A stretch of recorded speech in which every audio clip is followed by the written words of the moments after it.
Hola, ¿qué tal? Bienvenidos al nuevo capítulo de Warriors of Love. Hoy con nosotros Geraecka Lyonns, una mujer que es la creadora de Mars Contract y que es mentora de hombres.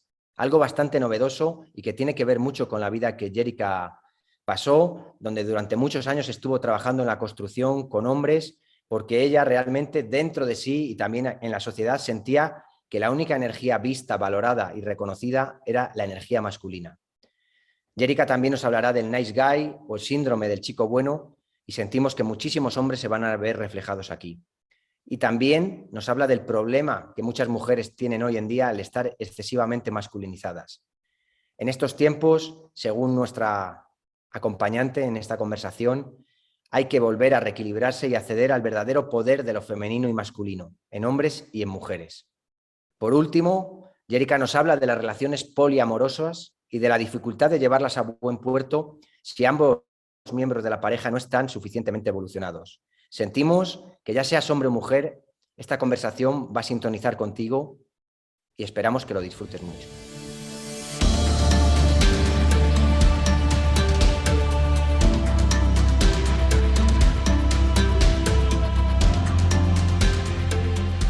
Hello, everyone. Welcome to a new episode of Warriors of Love Dynasty. Here we are, another week, and this time we have with us Geraecka. We're going to be speaking with her. We're going to have a beautiful interview. I'm here with my colleague Daniel. Dani. ¿Qué tal? ¿Cómo estáis? Es un placer tenerte aquí, Geraecka. Y bueno, vamos a tener seguro una muy interesante conversación contigo.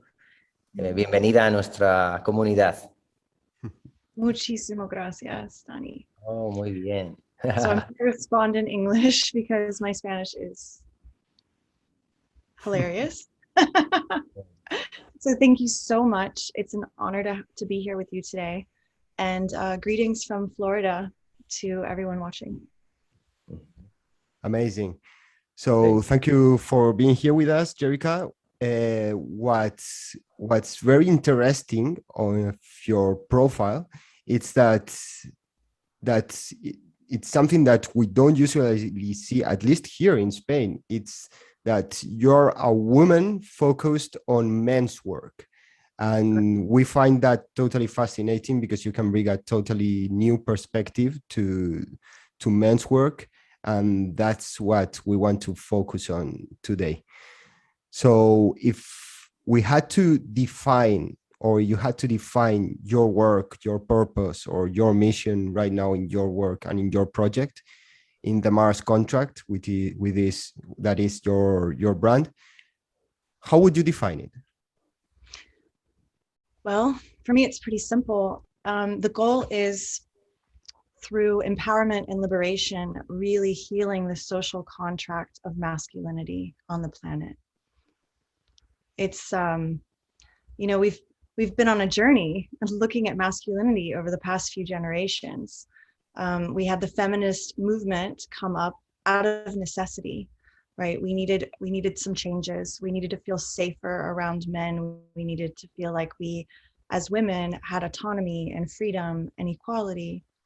And in the process, unfortunately, it created just as much harm towards men as it did create good towards women, and vice versa.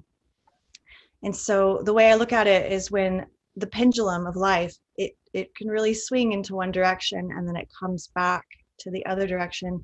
And we're in this really crucial point of hitting this point of no return, where we need to find balance, like true balance and equilibrium, and to be able to understand the differences, not only understand, but to accept and embrace the differences between men and women, and to know how to navigate within them so that we can have healthy, strong relationships, not just in romantic relationships, but in general, so that there's mutual respect and understanding, which I think is something that is getting, has gotten off balance and off kilter lately. Yeah, I think that's it. We are right now in a very confusing moment, and that happens every time that there's a shift, a big cultural shift. It's normal, but here we are trying to make sense of it the best way possible and trying and opening up to the new possibilities that are arising. Just not staying in the conditioning we come from, but integrating that and opening to something new and more expansive. Absolutely. And I think the importance moving forward is that we work together.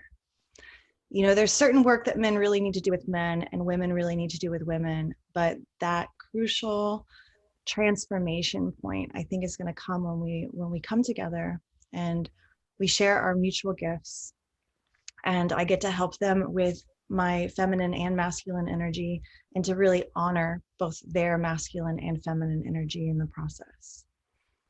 I totally agree. I totally agree, and that's where the idea came of Warriors of Love, to actually have a mixed community, to be able to work together in the same direction.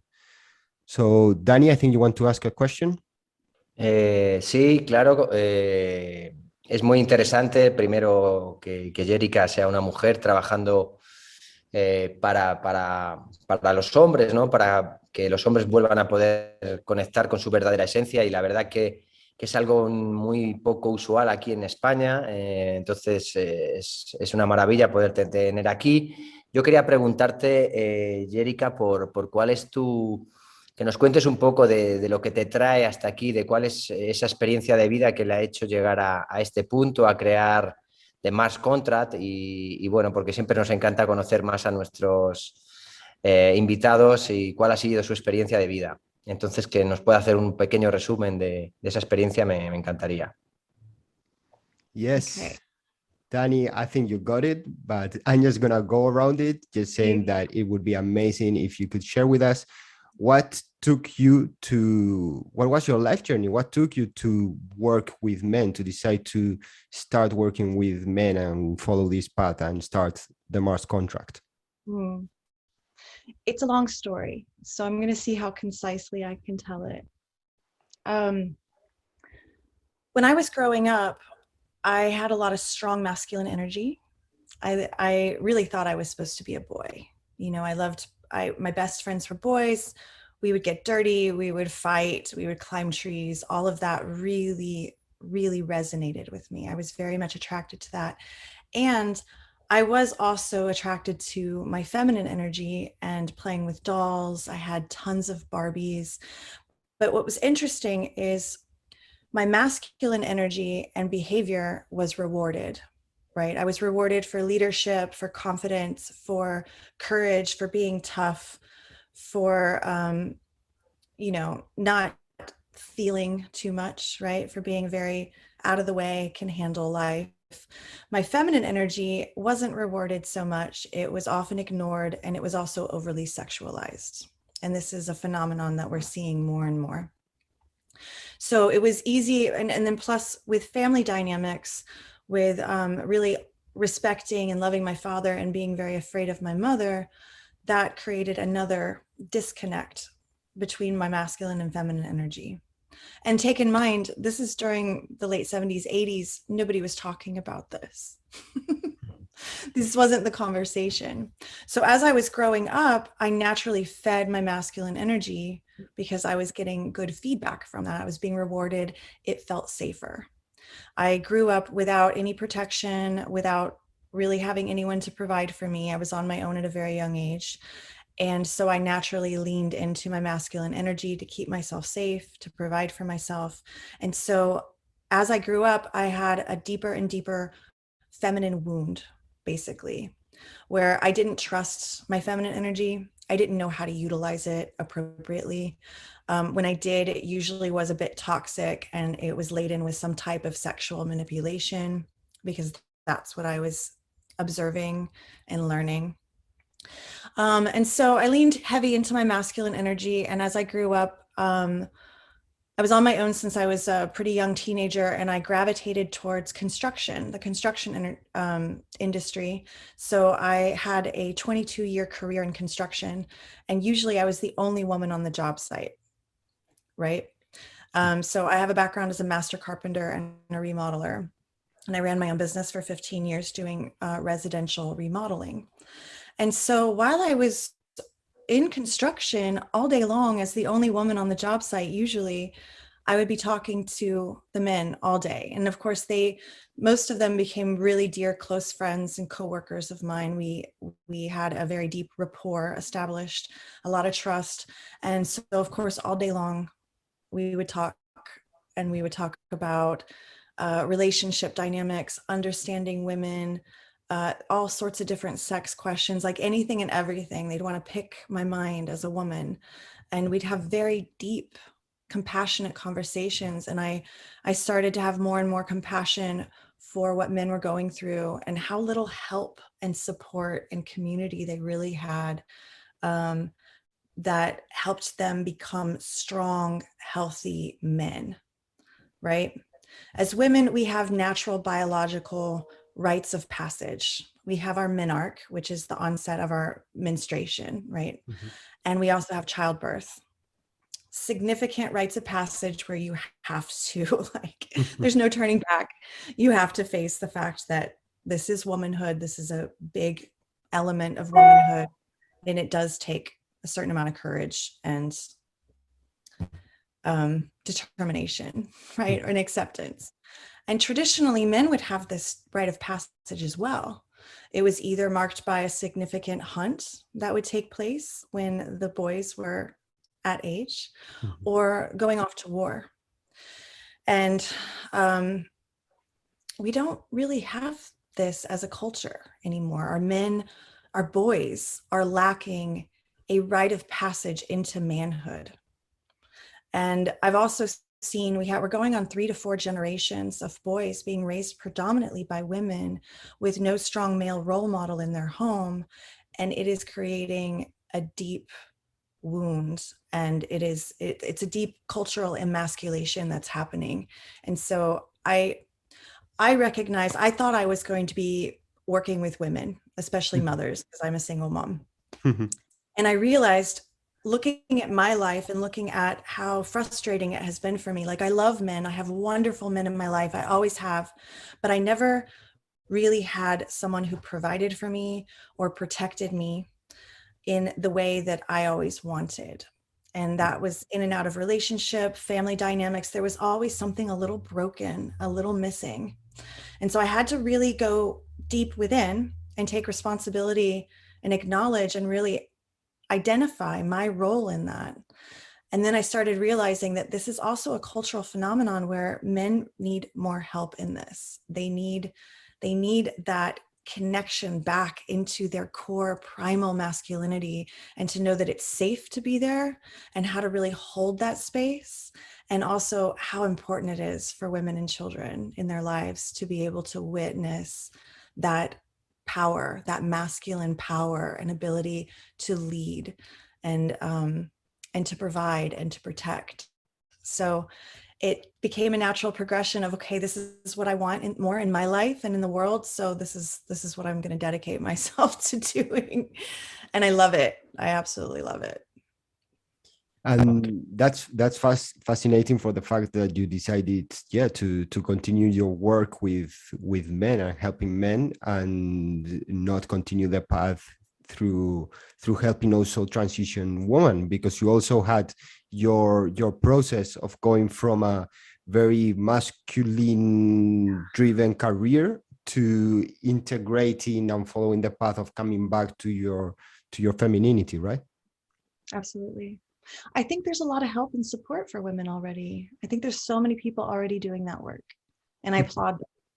And don't get me wrong, I still have female clients. I still have women that come to me and they're like, like, tell me how you connect with men so easily and so well. And that's really fun. I love talking about that, because men are easy. You guys are easy and fun.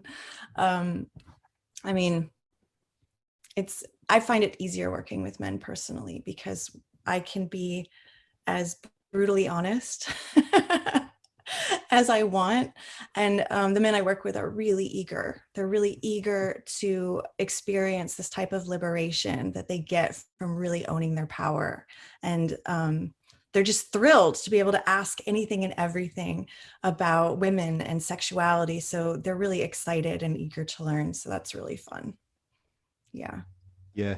And I was thinking, you were speaking before, like through your life story, that you had recognized your masculine energy, or when you were in your masculine, you were recognized and rewarded, but at the same time, when you were in your feminine, that was not unseen and most of the time sexualized, right? And that led on one side to kind of censor your femininity and go more towards your masculinity. And at the same time, when you used your femininity or your feminine qualities, you said like using it in a kind of toxic way, in trying to get something from men or manipulate, or so that's very curious, because I think it's something bi-directional in the sense that we have men that we're learning how to see also woman and femininity beyond our sexual desires or our sexual impulses, and that's a process that we have to learn as men. And when that's not done, we also injure and make women not be able to relax in their femininity because they need to protect themselves. So that's a very interesting process. And I was curious also on knowing what was your experience there, and if you would like to speak a little bit of toxic femininity as you described it, because it's something that we hear a lot about toxic masculinity, but it's also interesting to hear about toxic femininity that's there. I love that question. This is a great question. I'm excited to answer it. So I want to say, before we really dive into this topic, that toxic masculinity and toxic femininity, which is, it's fun to say that because nobody's saying that, it has nothing to do with gender. Toxic masculinity has nothing to do with gender, and therefore toxic femininity has nothing to do with gender, right? Because at our core, regardless of our sex and gender, we all have masculine and feminine energy, right? Because for those who are new to this, let me describe it in a more scientific way, okay? The way I like to look at it is masculine energy is the electric part, and feminine energy is our magnetism. And so in our entire energetic experience as human beings interacting with the world, we have the electromagnetic forces, and they have to work together. So that to me is the problem, and that's the root of the toxicity, is when we have these two energies conflicting with each other rather than working together. So the root of any kind of toxic behavior is a feeling of not being safe, right? Behind any human monster is a wounded child or a wounded person, right? And so looking at it from that perspective, we're not all that different. And we have the same wounds. So I don't even like calling it toxic masculinity or toxic femininity. It's just toxic behavior. And it's not even really toxic, it's woundedness. So from here on out, I'm going to address it as woundedness. Totally. So my feminine wound was responding to not feeling safe. And so I had to find ways to feel safe, right? And then I was also reacting and responding to the examples around me, which weren't always healthy by any stretch of the imagination. So getting back to your question, we can see examples of toxic masculinity is the wounded masculine, which is he doesn't feel safe being in his masculine. And so it's not balanced or healthy. It's either overly aggressive, threatening, it's trying to control, right? It's trying to control everything around him other than himself. Boom. So the same applies to the feminine. Feminine toxicity is the feminine wound where she doesn't feel safe. she doesn't feel safe with the masculine. She doesn't fully feel safe in her vulnerability and her feminine energy. So I would say the easiest example of this toxic feminine wound behavior is when a woman is trying to control a man's behavior. It's that simple. It's just manipulative. Because the beautiful thing about being in feminine energy is not ever needing to control a man, right? Ever. And it's so liberating. Oh my goodness. When I finally learned this, I was like, this is great. And as a mother, I have boys, I have sons. I've learned to apply it to them as they've grown up. The more I inspire them to lead themselves and to provide and protect as the men of the house, the easier my life is, the better our relationship is. It's wonderful. So I think that's the core of the wound is needing to acknowledge that the only person that we need to control is ourselves. How best to do that? Letting go of trying to control other people, because when we are in complete control of ourselves, a magical thing happens. We have healthy boundaries. We have strong self-worth. We have clear things in our lives that we tolerate and allow, and things that we no longer tolerate and allow. And so, we teach other people how to treat us by what we allow. And so by taking responsibility for ourselves and really controlling our own behavior and our own decisions and owning them, we naturally have more control in our lives, right? So it's kind of a fun paradox in many ways. I'm going to pause because I know that was a lot. That was like, boom. There are so many things that can come from that. And like so many things are going around my head right now. But I would like to focus for a second in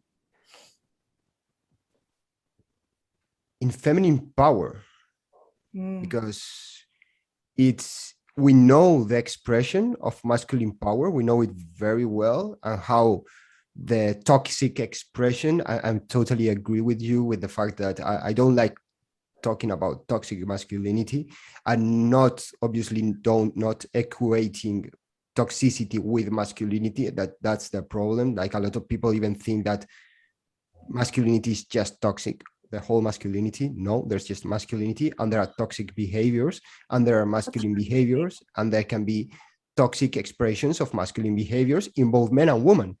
So that's interesting.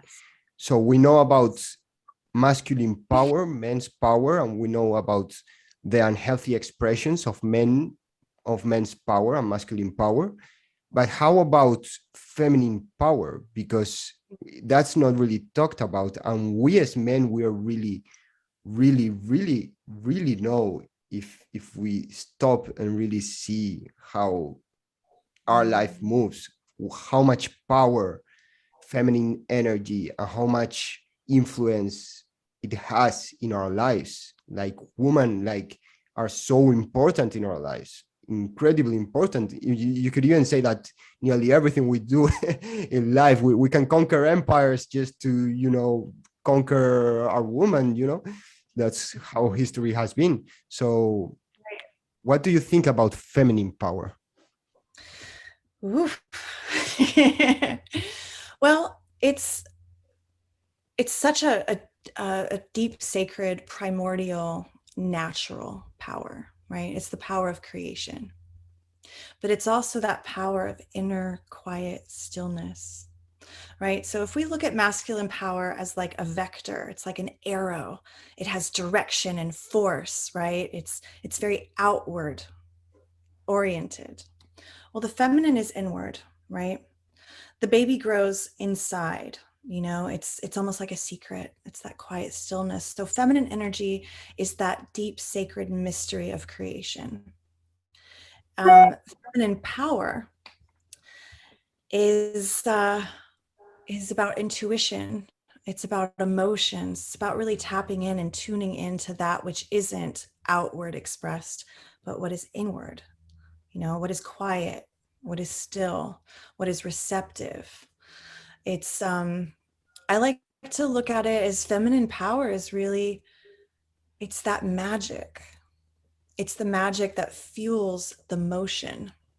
So if masculine energy and power is that motion and force that creates that makes things happen, then feminine power is the behind the scenes internal magic that fuels that motion.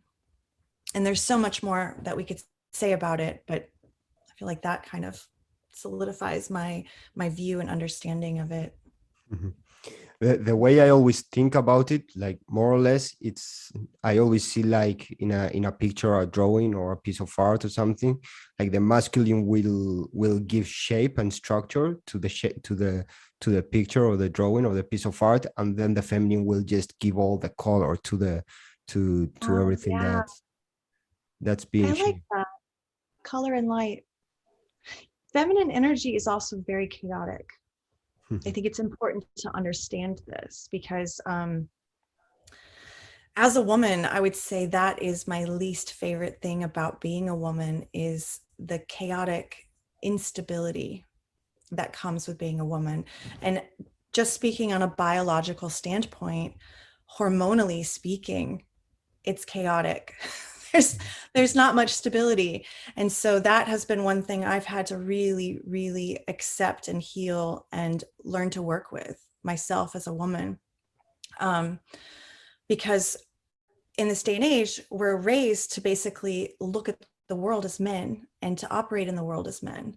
And I tried doing that for a long time. I tried working as hard as men, as long hours, like these muscles were not made in a gym, they were made from hard work. And I realized after a while, especially once I became a mother, that working like a man, acting like a man, thinking like a man all the time was really, really destructive for my feminine body, for my feminine biology. So that's another shift that I think we're going to be seeing in the near future globally, is especially our more advanced Western cultures where we have just masculinized the, our gender roles and whatnot. We're going to see a return to more traditional activities, behaviors, and ways, and finding a really beautiful balance within that as well. So yeah, I love that. So the feminine is the color and the light, right? It's the spontaneity. It's also the chaos. And chaos is beautiful because it comes in, it disrupts everything. So we can see what isn't quite right, what needs to be worked on, what needs to be fixed, what needs to be acknowledged, what needs to be healed. So I it's another always feminine. I always see the feminine and woman in my life like as the biggest mentors for me as a man, because there's always like the big challenge to my present, to my sovereignty, you know, and it's very interesting. And I have another question that comes from this conversation, from what we've been speaking about, and it's like we normally speak about the masculine and the feminine being both in men and women. Like we both, it doesn't matter if you're a man or a woman, we both have access to the feminine or the masculine. But do you think that at the same time, and there are more masculine women and there are feminine men also? I consider myself a man very in contact with its feminine energy, because I evolved and I grew up very connected to my sensibilities and my intuition, and at the same time I had to repress that because I thought it wasn't good to express it or to be in connection with it. But I consider myself a very feminine guy also in that sense. So it's not like men have to be just masculine or women have to be just feminine, or they're like, we're both in this mixture of flows of energy, and each person has its center of gravity. Like who speaks about it? I think it's David Data that speaks about it, that each individual has its center of gravity, and the thing is about relaxing into the center of gravity, that the special mixture that you have inside you, and that makes you feel comfortable in your way of relating to the world. But I would say, in a broad generalization, that as women representing the feminine principle through evolution in history, and men the masculine principle, right now we are in a moment in history where we are doing all this integration to be a more complete and whole human beings. But there is truth there in the fact of saying that women tend to naturally feel more comfortable relaxing into their feminine, although they can perfectly integrate their masculine. And men do need to be able to relax and be able to embrace their masculine. What do you think about that? Well, I mean, I agree with everything that you've said. What I've noticed, and I do definitely have my own filter from personal experiences and living predominantly in the United States, but also in Europe, because I'm from Germany, is I've noticed a progression of women behaving more masculine and men behaving more feminine, right? Especially since the 1950s, 1960s, let's just say, especially since the Vietnam War, as far as even just America. Cultural shift around how we behave as men and women, right? In the 1960s and 70s. So going back, I really generally think it's about identifying where we're at and who we really want to be, because the masculine and feminine dynamics in each of us, they show up differently in relation to who we're interacting with. So, you know, if you have a man who's very in touch with his feminine energy and maybe not so comfortable in his masculine, when he's around very masculine men, he's going to exhibit slightly different behaviors and dynamics. Whereas if you have him around a very feminine energy, he's going to maybe, you know, be different as well. And I think what really comes down to it is, I've noticed this a lot as a mother raising my sons, like how to raise really powerful humans, right? So that by the time they get into adulthood, their power is intact. It hasn't been stripped from them. It hasn't been shamed out of them. They know that they're allowed to fully be empowered. And for them as boys to also be deeply connected to their emotional side, their intuition, their feminine energy, and to create a balance. And what I've discovered is the most important thing is giving them permission to be who they are in that moment. And I think that's the greatest harm that's been done to our men and our little boys, is they had to meet with shame and all different types of sexual oppression since they were really little. And I think we've addressed this a lot with women, of how women are, how little girls are sexualized and objectified and silenced and ignored, etc. But with the boys, I have so many clients, they come to me and they're healing the shame around their sexuality because they crave certain things. And they're so afraid that these cravings and their sexual appetites mean that they're gay or that they're into men, when really, like, it has nothing to do with that whatsoever. And so I think the first step is working on our cultural support for being able to identify that these characteristics in a man aren't negative, right? They actually support and encourage and empower the masculine energy, right? So the feminine energy in our little boys can be integrated and help the masculine energy, and vice versa. Does that answer your question? Yeah. At the end, it all comes. I think that generally all that's personal development, like real personal development. It goes in the direction of cleaning out the obstacles that prevent you from being authentic, more than just adding new stuff that get you how you wish or your ego would like to be through conditioning. Right, exactly. And I think that's where people get messed up, when they don't feel safe to be who they really are, because then we're getting these unrealistic, unhealthy examples of gender roles and expectations, and people get stuck in shame. You know, shame requires silence and hiding and criticism in order to thrive. And so I would say the main work in every across the board of what I do most working with men and with the Mars contract is dismantling the shame and helping my clients really liberate it from it, so that they can see things more clearly, so they can really find themselves first and foremost. Amazing. I think Danny wants to have a comment here. Danny? Sí, bueno, la pregunta ahora con lo que ella ha contestado casi se responde, porque voy a mezclarla un poquito con otra cuestión que me venía a la mente.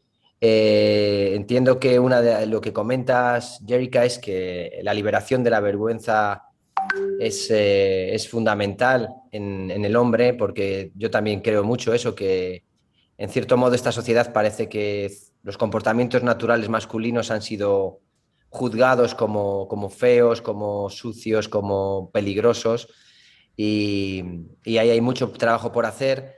Entonces, la pregunta es que nos hable un poquito de lo que es también el nice guy, ¿no? Que es casi esa, diría, ¿no? La respuesta de los hombres a ese juicio por parte del sistema, de la sociedad. No es buscar un culpable, sino de lo que ha ocurrido hasta ahora, que ha hecho que muchos hombres se hayan ido posicionado como nice guys, porque pensaban que era la manera de comportarse de manera adecuada con las mujeres. Y quería preguntarte, Geraecka, que nos digas por qué el ser un nice guy no funciona ni en las relaciones con las mujeres ni en las relaciones con el mundo. Perfect question. I love that question. So I felt really clear. Like I appreciate you, Santiago, but I think I'm good with translation for that. So the nice guy, why does it not work? Well, the nice guy is not in his power. Nice guy behavior at its core is actually really manipulative. The nice guy is trying to get something out of behaving a certain way. And I think it's really important to bring this to light, you know, to bring this up. Nice guy isn't authentic. He's not behaving the way he really genuinely wants to. He's behaving the way he thinks he has to in order to get what he wants, to get the outcome he wants. And the sad part is he's not going to get that outcome by that behavior. Why? Because it's not attractive. It's not masculine. You know, as far as polarity is concerned, a feminine woman isn't going to respond to that, because even if she can't tell you why, at the root of her feeling, it doesn't feel safe. It doesn't feel safe, because nice guys aren't leading. They're not leading themselves, and they're not leading others. They're literally giving their power away as a conscious or unconscious attempt to manipulate a situation and get what they want. And so that's like the fundamental response. And if you want me to elaborate, I'm more than happy to. Yeah. Gracias, muy, muy clara tu respuesta. Me ha gustado mucho. También entrando un poco en esta misma cuestión, dándole la vuelta, ¿qué es para ti un hombre alfa? Y también quiero saber, porque es verdad que hay partes de lo que se consideraba como hombre alfa en muchas de las teorías del pick-up y de la seducción, que no estoy nada de acuerdo con ellas, pero sí entiendo que en tu web, en The Mass Contract, hablas de alfa, y quiero que me des cuál es esa visión de lo que es un hombre alfa, liberado un poco de estas connotaciones que por lo menos para mí no son, no sé si eso, Santi, se lo tienes que traducir, a lo mejor entiendo que lo conoce, la parte de cómo se entiende el ser un macho alfa, pero quiero que me des tu visión sobre lo que es para ti un hombre alfa. Right. I love this question. Got So- it? Correct. There are a lot of misunderstandings when it comes to the word alpha, right? There's a lot of people who describe certain behavior as alpha that's really not alpha. It's abuse of power, point blank, right? And if somebody is having to take, steal, manipulate, oppress, and control another person in order to obtain power, then that's not real power. And that is not, therefore, not alpha behavior at all. So true alphas, it doesn't necessarily have to do with size. It's about personal power, right?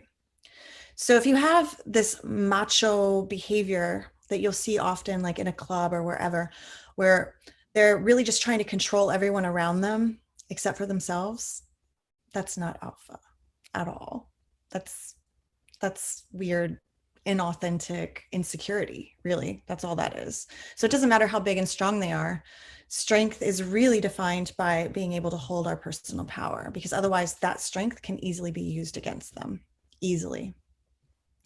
So alphas, they take 100% responsibility for their behavior. And that's where they have their personal power and their sovereignty like really solid. So alphas can control themselves, and in the process control their environment by really setting those clear boundaries, by really owning and ruling their life and their environment.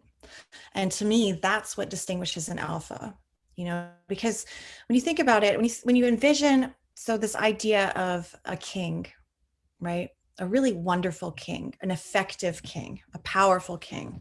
You have someone who is humble, right? You can't imagine this king actually yelling at people, right? He doesn't need to abuse power. He just needs to hold it. And he holds it with the intent to provide and protect. If you see someone who's calling themselves an alpha, but they have no goal in their life that is about providing and protecting others, right? If they're not governing others in a way to create a better environment for them, a safer environment for them, how is that alpha behavior? It's not at all, you know? It's most of the time they're just acting like little boys in men's bodies. Mm-hmm. They don't have control over themselves. Yeah. I work a lot in the BDSM realm. I'm very comfortable there. I love it. And one of the first things that I teach when I teach men or women how to be in their power and be more dominant in and out of the bedroom is the biggest misconception is that dominance has to be mean or aggressive. And the truth is, true dominance is quite contained. It's quiet, but it is in control. And when we see someone who is not in control of themselves, they're yelling, they're violent, they're aggressive, that is not power. That's not alpha. Mm-hmm. That's not dominance. Because you can't lead anything from a place that can't even lead oneself into, you know, solidity or stillness or presence. So the alpha is very present. They own their own power. They are constantly looking for ways to provide and protect others. They have these altruistic goals, right? There's always a reason for their behavior, for the direction of their focus. Mm-hmm. That's a very interesting perspective, and I'm thinking about it. For me, it's always like I don't personally, when I think about the men's evolution right now, I don't like using the word alpha because it has so many connotations, and when it comes to making sense, or for people who like it can have so many different meanings depending on who's listening, right?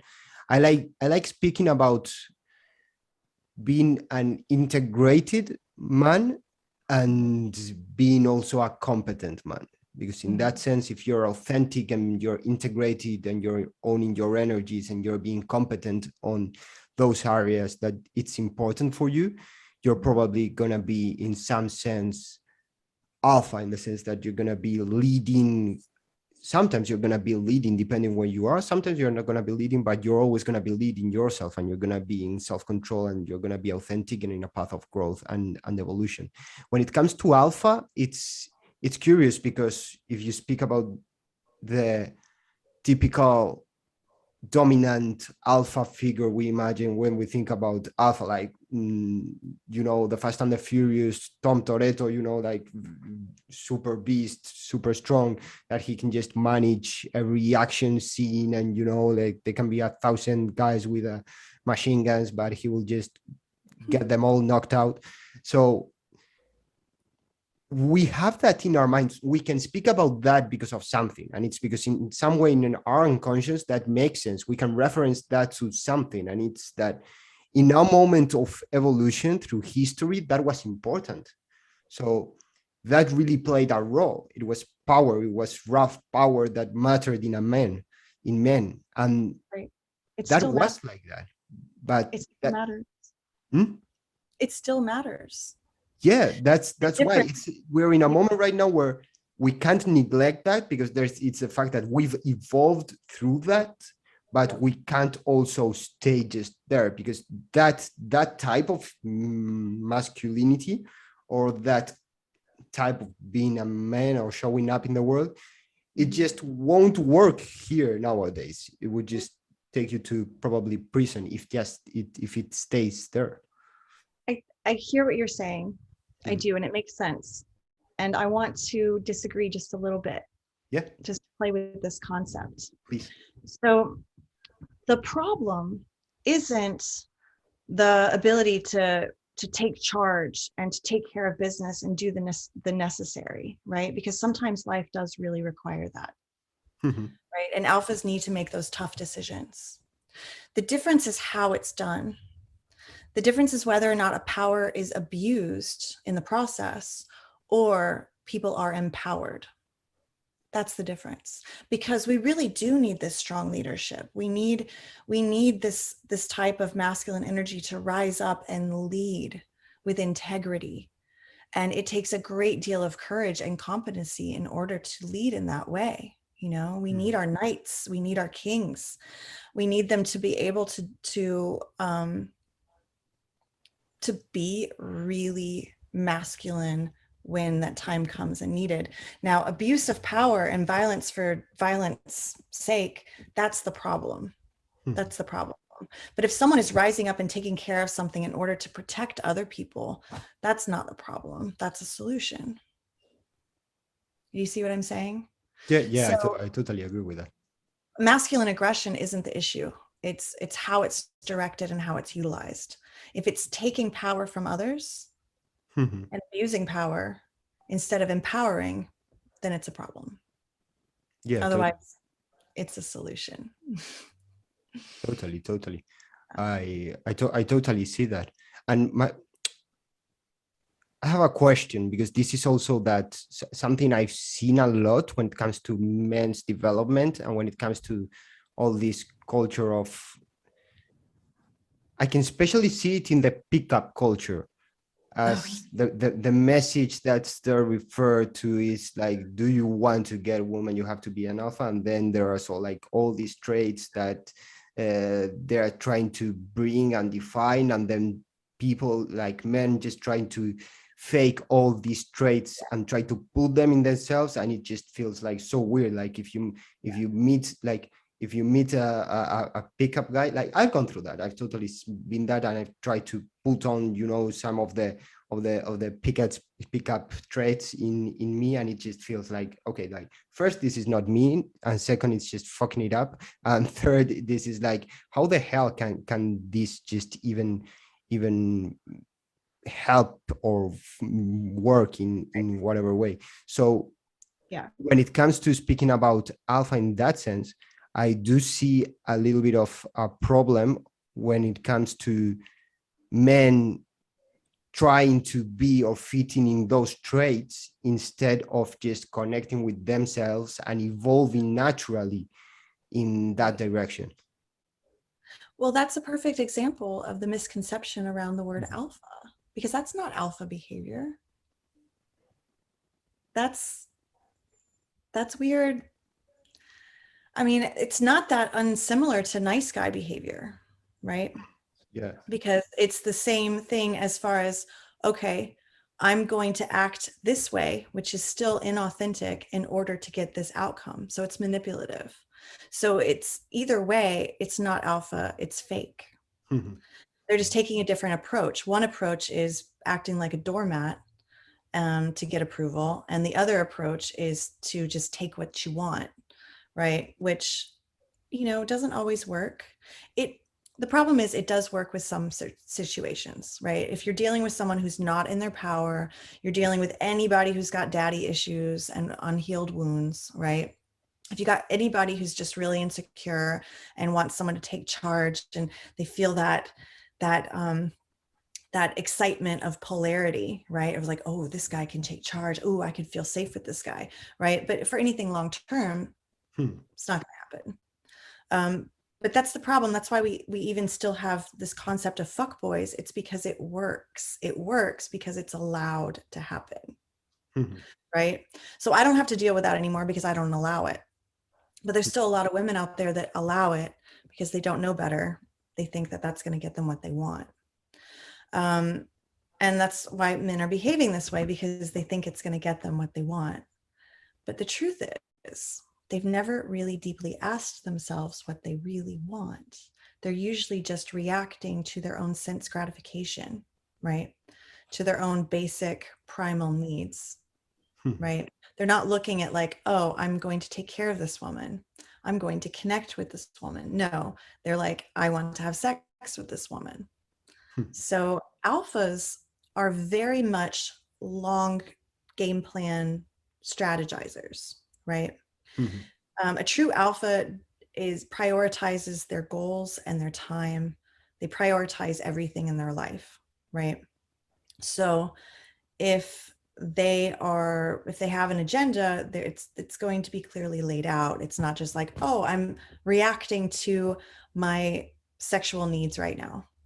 You know what I mean? And I'm not saying that isn't a part of it, but that might be a place in that man's life, if he's got everything else together, that is still inconsistent, incongruent, needs some integration, needs some healing, right? Yeah, 100%.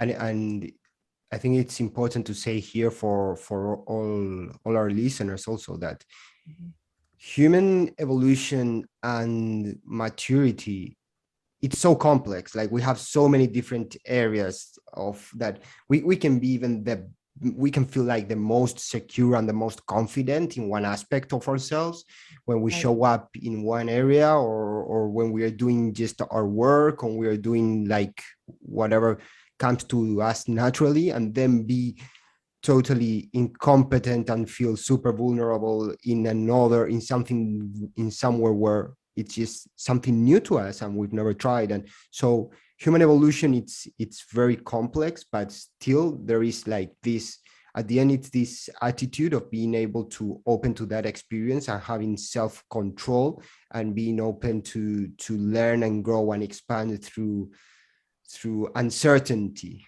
and being able to hold uncertainty. Absolutely. It's interesting that both certainty and uncertainty are basic human needs. Yeah, that's I want to go back. I want to go back to the question of the alpha, right? Getting his needs met. One thing that I thought was really interesting that I learned in the past couple of years is that true alphas always seek other alphas for partnership, right? Because let's be real, no matter how casual or invested our sexual relations are, any type of sexual experience is an exchange of energy. So a true alpha isn't just going to want to expend and throw away that energy like that, you know, because he or she understands that it's vital essence, it's vital energy, it's focus, it affects us, whether we want it to or not. It's going to affect us. It's going to affect our health. It's going to affect our frequency, our electromagnetic field. And it can inadvertently affect even more than that, depending upon how involved we get. And so a true alpha is not just going to go run around and stick his dick in whatever he can. No, he's going to really, really protect his energy.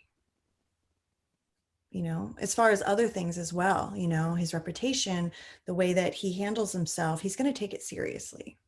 And true alphas always seek out other alphas because they're looking for a long-term partnership. They're looking for someone that actually supports their life, not just someone that they can take advantage of, manipulate, use, or disregard. When you say they seek other alphas, do you mean in relationships or in friendships? Sometimes both, often both, right? Because they're consciously building their life, right? Mm-hmm. They're consciously creating their dreams. And so they're going to seek out people who are going to make that easier or even possible, right? And if you have an alpha who's clear in his vision, but he's attracting really unhealthy, wounded individuals, they're not going to help him on his path. They're going to drain him. They're going to distract him. They're going to, in many respects, ruin him, you know, intentionally or unintentionally, because they're not going in the same direction. So yeah, alphas seek out other alphas for a reason, because our energy it's important. We have to protect it. Right. And if we get to that point in our lives where we take responsibility for ourselves, we have control over our behavior, we're going to start expecting the same from the people that we invite into our inner circle. And as we should, right? Yeah. Yeah, that comes to, as you said before, like knowing and being connected to your own boundaries and knowing what you want to let enter into your life and not come into your life. And obviously, if you're surrounded by unauthentic people with double agendas, that's gonna be all the time messing up your life, because you're surrounded by people that haven't done the work with themselves, so it's not aligned with the way you show up by yourself. So yeah, exactly. Very destructive. Mm-hmm. Yeah. So Danny has a last question here before we close this episode. Ok. Sí, bueno, yo quería hacer una pequeña observación de todo esto que habéis estado hablando, que como he podido me he ido enterando.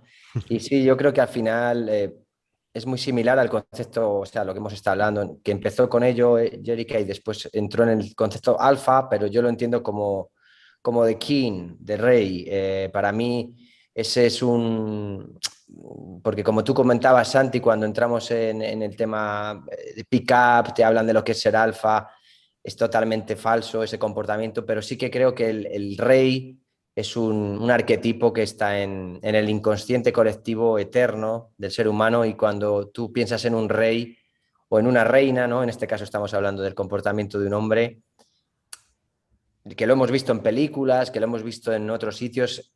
Ahí sí puedes entender que hay una unanimidad de un comportamiento en el que sabes que es un hombre presente, que se preocupa por los demás, pero que al mismo tiempo tiene dirección y que sientes que es eso, a la vez se respeta y se cuida a sí mismo, pero al mismo tiempo está en cuidado de la vida y al servicio del mundo, de las mujeres, de la protección, del reino. Entonces yo creo que es verdad que el término alfa depende un poquito, puede llevar a veces a cierta equivocación, pero el concepto que transmitía Geraecka para mí es igual a The King, y estoy muy, muy de acuerdo con ella. Y la última pregunta tiene que ver un poco, Geraecka, también hemos visto en tu web que hablas un poco del tema de las relaciones monógamas y poliamorosas.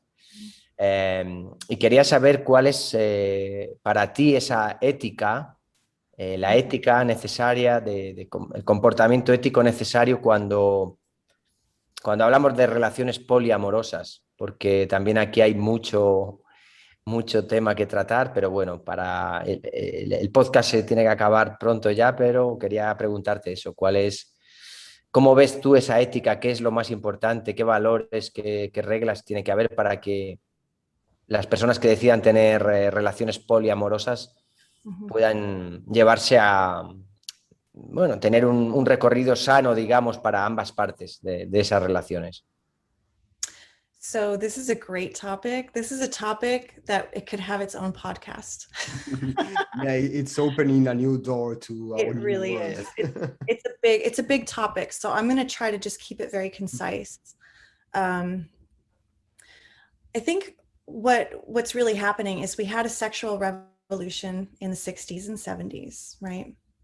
And people were exploring beyond these very restrictive, very limited parameters of monogamous, marriage, male, female marriage, like very, very regimented, very limiting in many respects.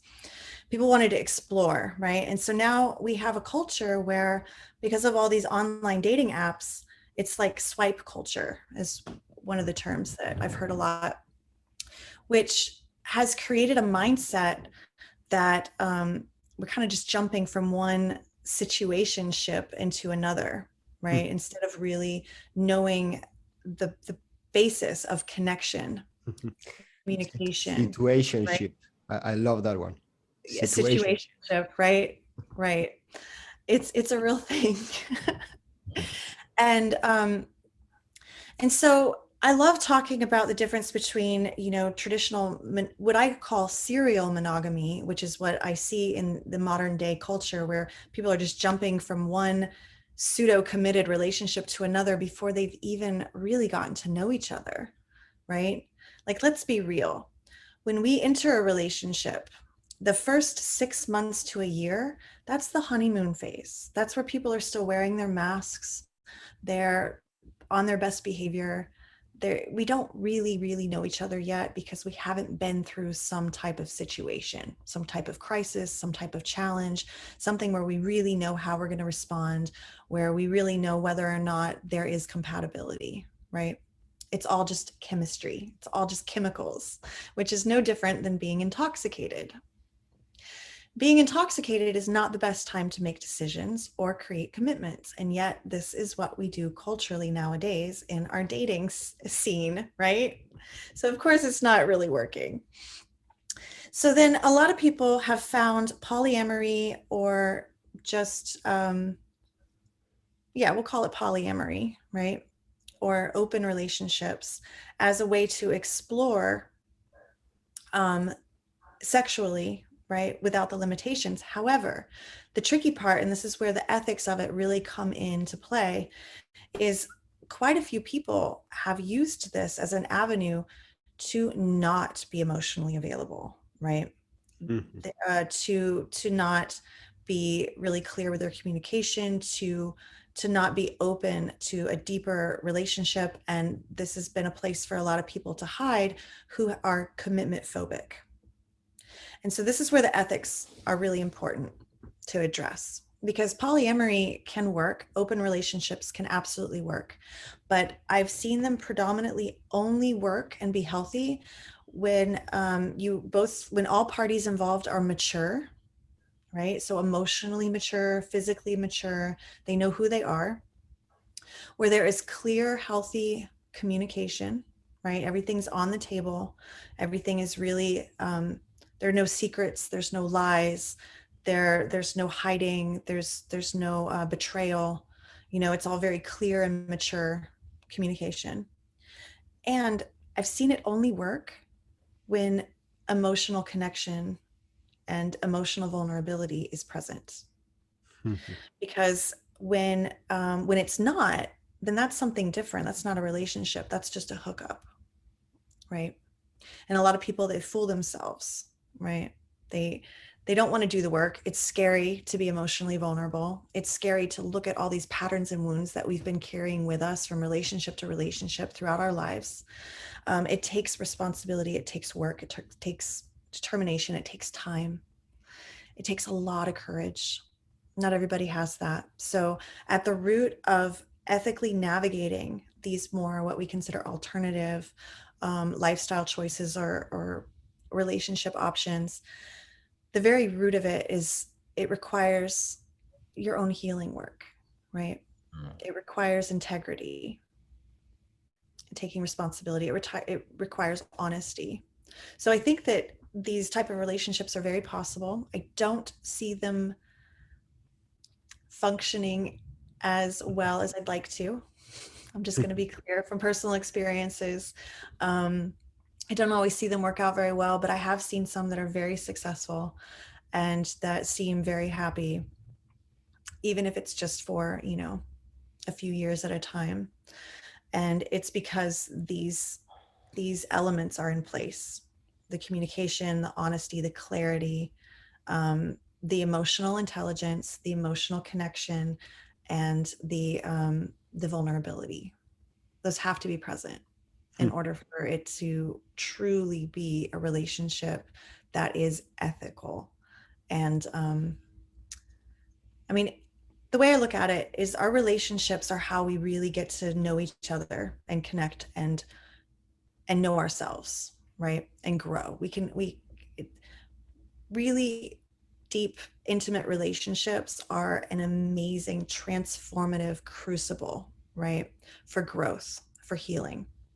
Unfortunately, they can also be the opposite. They can be places of deep wounding, right? Where we just continue to pick the scabs and to recreate the wounds over and over and over again.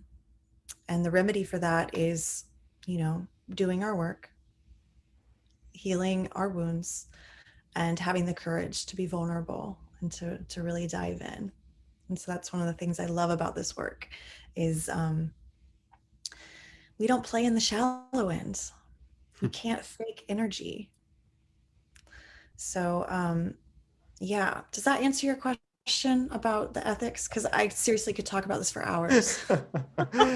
Oh my God, like this topic just it's opening a door. Like I could right now just open a conversation of another 3 hours with this topic, and it's so it's so fascinating. It's so fascinating in the fact that I love the way that you're bringing your perspective to this, because I don't find it easy to find a voice that really opens this conversation in this mature way as you've just expressed it, in the sense that really, like, we're humans, it's connection, and it's going to trigger so much stuff. A polyamorous relationship, it's natural, it's going to trigger a lot of stuff. And if there are not like two really mature humans just really being able to manage that situation, it's not going to work. It's going to just be create a mess, or just face it with total disconnection, like hook up just to avoid this emotional connection, right? So that's crazy. Dani. Sí, muy, muy interesante y daría para muchas horas esta conversación. También lo que he podido entender, ya luego cuando vea los subtítulos lo entenderé mejor todo, aunque entiendo más o menos todo el, digamos, el concepto. Es que sí, yo creo que a veces con este tema de las relaciones poliamorosas puede ser una vía de escape, ¿no? Para hacer el trabajo.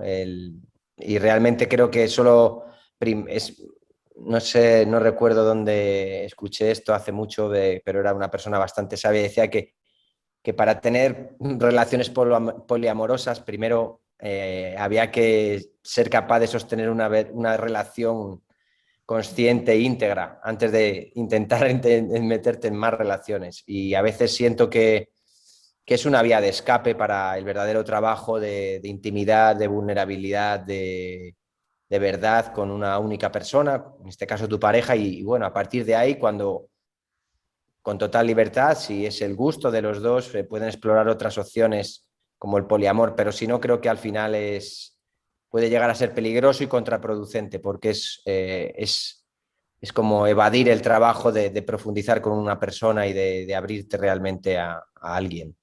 Mhm. Mhm. Well said. Great. So it's been a beautiful conversation. This one, I totally loved it. And it's our time to start closing. So first of all, thank you very much, Geraecka, for being here with us and sharing all your insight, your vision, your perspective, and your knowledge. And let us know for our audience that wants to be in contact with you or wants to know a little bit more about you, where can they find you? What are you up to right now with your work? Yay. So thank you. It's been an absolute pleasure, Dani and Santiago. I really appreciate the invitation. You guys are wonderful. So my work is called The Mars Contract.